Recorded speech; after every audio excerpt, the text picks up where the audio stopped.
Good evening, little dreamers. Tonight we're going back to the sleepy woodland, where the moon glows softly above the trees. The breeze hums gentle lullabies through the leaves, and magical little surprises wait in the quietest corners. So snuggle up nice and cozy, and let's begin. Peter Rabbit and the Starlit Strawberry Patch. Peter Rabbit loved the evening time in the meadow, when the golden sun slipped behind the hills and the sky turned dusky blue. The whole woodland seemed to whisper, "Slow down, it's almost bedtime." The daisies folded up their petals, the crickets began their tiny songs, and the stars, one by one, blinked awake above the treetops. Peter stood outside his burrow in his little blue jacket, holding a warm mug of chamomile tea between his paws. He took a happy little sip. Peter smiled. Evenings are full of lovely things. Just then, a tiny silver sparkle floated past his nose. Peter blinked. "Oh," he squeaked softly. The sparkle twirled in the air like a dancing raindrop, then drifted away across the meadow. Peter tilted his head. "That's an ordinary sparkle," he whispered. Because Peter was curious, kind, and always ready for an unexpected adventure, he followed it.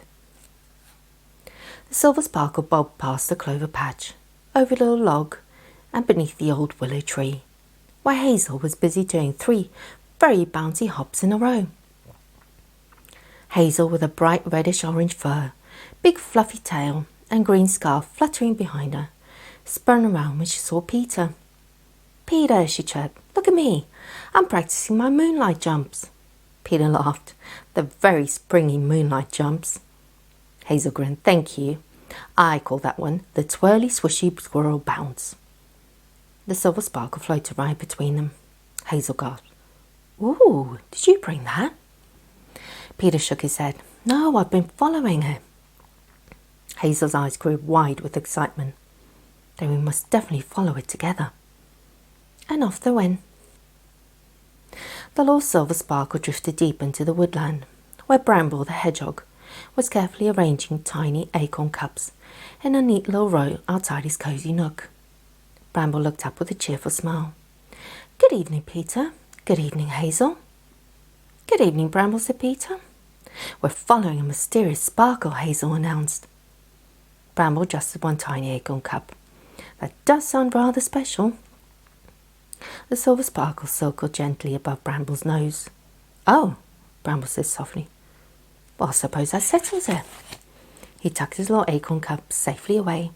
"I'd be delighted to come along." So Peter, Hazel and Bramble followed the drifting silver sparkle down the winding path of moss and moonlit stones. At last they reached the oldest part of the woodland, where the trees grew tall and quiet, and the air smelled sweet and fresh. At the edge of the clearing sat the old strawberry patch. Peter stopped. Hazel stopped. Bramble stopped. And all 3 of them stared.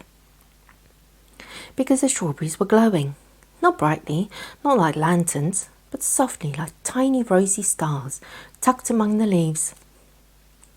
Each little strawberry shimmered with a warm pink-red glow, while the green leaves sparkled silver at the edges. Hazel's mouth fell open. "They look like bedtime jewels." Bramble's eyes widened behind his sleepy blink. "Oh my," he murmured, "that is unusually beautiful." Peter stepped closer very carefully. "I've never seen strawberries glow before." From behind them came a slow, kind voice. "That is because," said Mr. Tumbleweed, "they only do it on a very special night." The friends turned.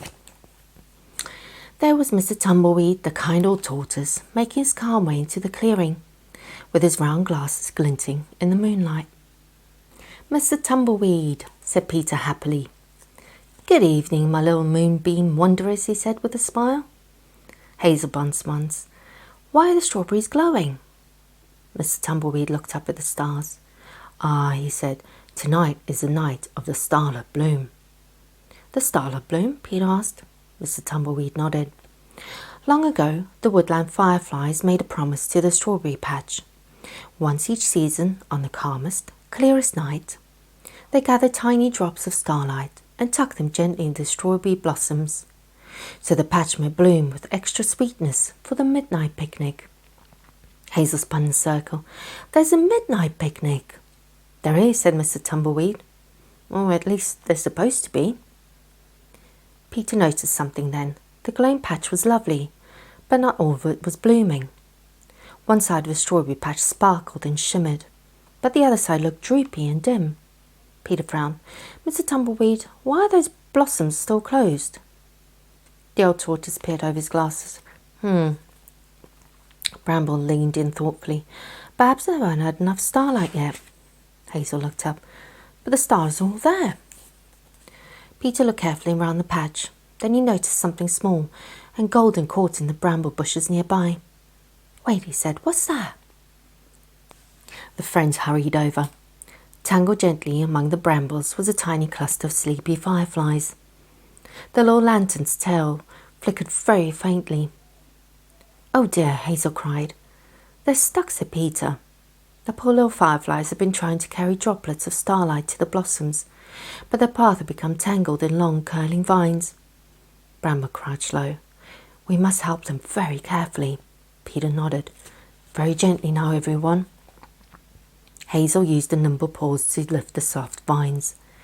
Bramble carefully nudged the bramble stems aside so no one got poked. Peter reached in slowly, helping the little fireflies flutter free, one by one. At last, the final firefly buzzed upwards with a tiny golden blink. The whole cluster hovered above the friends in bright twinkling cloud. Hazel giggled. "They're saying thank you." And sure enough, the fireflies swirled in the sparkling loop around Peter, Hazel, Bramble and Mr. Tumbleweed, like a floating ribbon of golden stars. Then one by one they drifted towards the dim side of the strawberry patch. The friends watched in wonder. Each firefly hovered above the closed blossom, and with the tiniest little wiggle, dropped in a single silver sparkle. Plip, plink, twinkle. At once the blossoms began to glow. The pale petals shimmered, the leaves rustled, and slowly, softly, beautifully, the strawberries bloomed. Tiny red berries appeared like magic beneath the moonlight, glowing rosy pink with silver star kisses on their seeds. Hazel placed both paws over her heart. "Ah!" Bramble smiled broadly. "That may be the loveliest thing I've ever seen." Peter's eyes shone. "It's beautiful." Mr. Tumbleweed nodded with a twinkle in his eyes. "And thanks to your kindness, the midnight picnic can begin." As if the woodland had been waiting for those very words, the clearing came alive. More fireflies blinked awake among the ferns. The breeze carried the sweet scent of berries and warm pastry. From behind the old log came a tiny picnic cart, already prepared by the woodland mice, filled with little strawberry tarts, berry jam buns, warm mint tea, and soft clover biscuits. Hazel gasped. "That's really a midnight picnic." "It certainly is," chuckled Mr. Tumbleweed. The friends spread out a cozy patchwork blanket beneath the stars. Peter helped place the tarts neatly in the middle. Hazel arranged the berries into a heart shape. Bramble carefully lined up the teacups so no one would wobble them. And Mr. Tumbleweed poured the warm tea with slow, steady hands. Above them the stars twinkled. Around them the fireflies floated like golden lanterns. And all around the clearing the strawberry patch glowed softly, as if the earth itself was smiling. Peter took a little bite of the strawberry tart. It was warm and sweet and tasted like summer evenings in moonlight. He said happily. "This is the best picnic ever." Hazel had a tiny smudge of jam on her nose. "I agree," she declared proudly. Bramble sipped his tea. "I believe," he said, "that things made with care always taste extra lovely." Mr. Tumbleweed smiled behind his round glasses. "A wise thought, Bramble." For a while, no one said very much. They simply listened to the crickets, to the rustling leaves, to the soft hum of happy fireflies, and to the gentle hush of a perfect night. At last Peter leaned back on the blanket, looked up at the stars. I think, he said softly, the nicest kind of magic is the kind that grows quietly. Hazel looked at him. The kind you almost miss if you're too busy bouncing. Peter laughed. Yes, exactly that. Bramble nodded. And the kind that becomes even better when friends help. Mr. Tumbleweed gave a slow, pleased blink. My dear little ones, he said, I think you've all discovered something rather important tonight. What's that? Peter asked. Mr. Tumbleweed looked at the glowing patch, the fireflies, and the cosy blanket full of treats. That the sweetest things in the world are often small, gentle, and shared. The friends smiled, and because it was nearly bedtime, they all snuggled a little closer beneath the warm blanket. The fireflies floated lower now, blinking soft, sleepy lights. The moon shone high and round, and the strawberry patch glimmered quietly in the clearing, as if keeping a secret just for them. Before they left, one tiny firefly fluttered down to Peter and placed a single silver sparkle on the little strawberry blossom. Peter carefully held it in his paws. It glowed softly, warm and pink and silver. A gift, said Mr. Tumbleweed. Peter smiled. I'll keep it by my window.